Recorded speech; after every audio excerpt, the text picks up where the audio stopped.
भगवान शिव की कथा कह रही है। दुनिया की तीन सबसे बड़ी दौलत है। पहला, दिल बड़ा रखिए।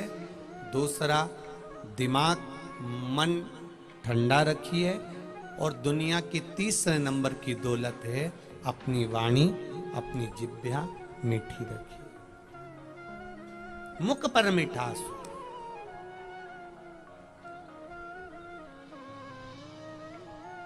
जितनी वाणी मीठी रख सकते हो रखो, जितना मीठा बोल सकते हो उतना बोलो, जितनी श्रेष्ठता की वाणी कह सकते हो उतनी कहो।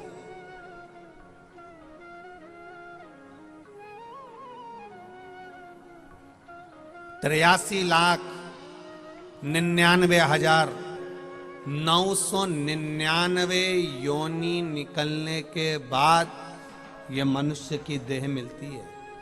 कितनी योनियां निकल गई? 83,99,999 योनि समाप्त होने के बाद मानव की देह। ये 84,00,000वें नंबर की योनि है।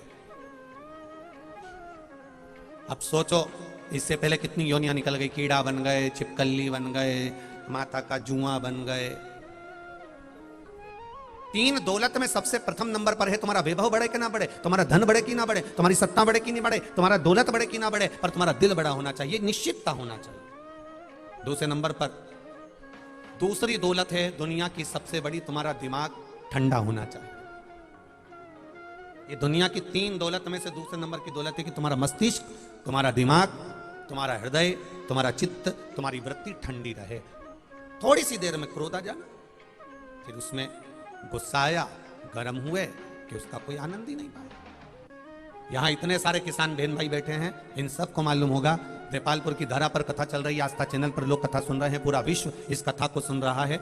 माता प्रसूति शिव महापुराण की कथा चल रही है। एक एक घर घर में टीवियों पर लोग कथा सुन रहे हैं, फेसबुक यूट्यूब मोबाइल पर कथा सुन रहे हैं। यहाँ जितने लोग किसान बहन भाई कथा सुन रहे हैं, जितने लोग कथा श्रवण करने बैठे हैं, उनके ज्ञात में, उनके ध्यान में एक बात जरूर होगी कि बीज, सोयाबीन हो, गेहूं हो, ज्वार हो, मक्का हो, तरबूजा, खरबूजा, करेला, जो बीज आप पृथ्वी में बो रहे हो, उस बीज को अगर कढ़ैया में डालकर आगी में अगर सेक लिया जाए, आगी में उसको तपा लिया जाए और तपाने के बाद, आगी में सेकने के बाद उस बीज को बोया जाए, तो उसमें अंकुर होएगा, उसमें पौधा लगेगा। बोलते जाओ, जरा जम के बोलो, देपलपुर वाले, आवाज नहीं आ रही, जम के बोलो। नहीं लगेगा। उस बीज को तुमने सेक लिया, ज्वार को सेक लिया, मक्का को सेक लिया, चने को सेक लिया, सोयाबीन को सेक लिया, गेहूं को तुमने कढ़ैया में डालकर सेक लिया, और सेकने के बाद उसको जब आंच पर चढ़ाया, गर्म हो गया, और गर्म होने के बाद उसको जमीन में बोया, तो बीज अंकुरित होगा? नहीं, वो बीज अंकुरित नहीं हो सकता। पर वही बीज बिना आंच पर चढ़ा हुआ, बिना गर्म किया हुआ, बिना तपा हुआ, बिना अग्नि के चढ़ा हुआ, वो बीज आप कहीं पर भी ले जाके पटक दो, अंकुरित होगा कि नहीं होगा? बोलो बोलो, जम के बोलो। हो जाएगा। गेहूं पटका, बोया, चना पटका, उगा, सोयाबीन पटका, उगा, ज्वार पटकी, उगा, मक्का पटकी, उगा। अगर उसको सेक लिया, उसको तपा लिया, उसको गर्म कर लिया, उसको बहुत गर्म कर लिया, वो सीख गया, मूंगफली का दाना सीख गया, चना सीख गया, तो वो अंकुरित नहीं हो सकता, उसमें पौधा नहीं लग सकता। उसी तरह जब तक वो सिकेगा नहीं, जब तक वो गर्म नहीं होगा, जब तक वो सिक्का नहीं पाएगा, तेज आंच में उसको नहीं ले जाया जाएगा, तो वो अंकुरित हो सकता है। शिव महापुराण की कथा यही कहती है कि जब मन ठंडा होगा, हृदय ठंडा होगा, बुद्धि ठंडी होगी, क्रोध में तपी ना होगी, तो इसमें भी परमात्मा प्रवेश कर जाएगा। और अगर ये तप गई तो फिर प्रवेश नहीं कर पाएगा। अग्नि में तपने के बाद ये अंकुरित नहीं होगा।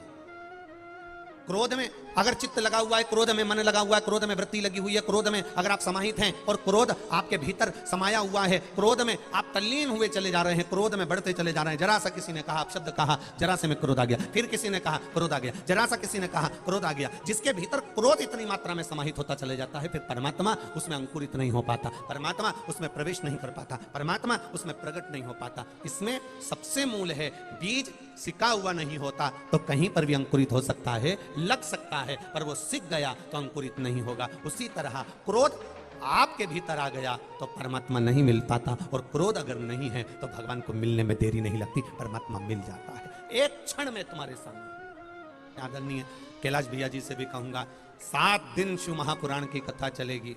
7 दिन में एक बार भी मुख से मत कहना कि यह कथा मैंने कराई, आप कहना यह महादेव ने कराई है, उसके सिवा कोई नहीं करा सकता। ये कथा महादेव ने कराई है, उसके सिवा कोई नहीं करा सकता। अब महादेव ने जो कथा कराई है तो पूरी 7 दिन की कथा में तुम्हें इतना महादेव मिलेगा, इतना महादेव मिलेगा। कहीं का तो बिल्कुल रुद्र अवतार मिलेगा, तो कहीं एकदम गंगा सिर पे धरा हुआ मिलेगा, और कहीं डमरू बजाता मिलेगा, तो कहीं त्रिशूल घुमाता मिलेगा। इतना महादेव मिलेगा पूरी कथा में। कोई तुम पर क्रोध भी करेगा, कोई अपशब्द भी कहेगा, कोई ताने भी देगा, कोई कुछ कह भी देगा। उस समय पर तुम्हें कैलाश पर्वत की तरह एकदम मौन रहना है। शंकर जी बोलते हैं और कैलाश पर्वत चुप रहता है। बस वो आनंद के साथ 7 दिन की शिव महापुराण की कथा होना चाहिए, उस आनंद के साथ। ये 3 सबसे बड़ी दौलत है। उन 3 सबसे बड़ी दौलत में पहले नंबर की दौलत कौन सी है? अभी कथा में बताया कौन सी है? दिल को बड़ा रख। दुनिया की दूसरे नंबर की दौलत है अपने मन, बुद्धि, चित्त को, जम के बोलो जरा, ठंडा रख। ये दुनिया की सबसे बड़ी दौलत है। जरा सा क्रोध आता है, मन ठंडा नहीं रहता, बुद्धि ठंडी नहीं रहती। जरा सा क्रोध आया और सब करे धरे पर पानी फेर दिया। इतनी सी देर का क्रोध, बहुत क्षण मात्र। कितनी देर का गुस्सा? जरा सी देर। बस लड़ाई हुई, झगड़ा हुआ, गुस्सा आया, अंदर गया, चक्कू उठा कर ले आया, तलवार उठा के ले आया, बंदूक उठा के ले आया, और 1 मिनट का गुस्सा था, डंडा उठा के लाया, पत्थर उठा के लाया, और जो दिया सिर में, सामने वाला तो धराशायी हो गया, गिर गया, मर गया, पड़ गया। पर 1 मिनट के क्रोध ने बस वो पुराण की कथा में देपालपुर जाके बैठ जा। क्रोध आए, घर में अगर लड़ाई हो तो कह दो, ये संभालो तुम्हारा घर। 10 मिनट का गुस्सा है, मुंह से मत बोलना, डंडे मत चलाना, पत्थर मत चलाना, गाली मत देना, बंदूक मत चलाना, हाथ पैर मत चलाना। 10 मिनट का क्रोध आए तब कह देना मैं जा रही 24 अवतार मंदिर में जाके बैठ जाऊं। गाली दे दी ना, दे दे। गाली देने वाला व्यक्ति सोचे कि मैंने एक गाली दे दी ने मैं सवा शेर हो गया, कुछ नहीं हुआ। भगवान कृष्ण की सभा में कितनी गाली बकी थी वह बुआ जी के छोरे ने। भगवान कृष्ण की सगी बुआ का छोरा, क्या नाम था? और तीसरे नंबर की दुनिया की सबसे बड़ी दौलत है अपनी जुबान को, अपनी वाणी को मीठा रखिए। ये दुनिया की सबसे बड़ी दौलत है, सबसे बड़ी दौलत।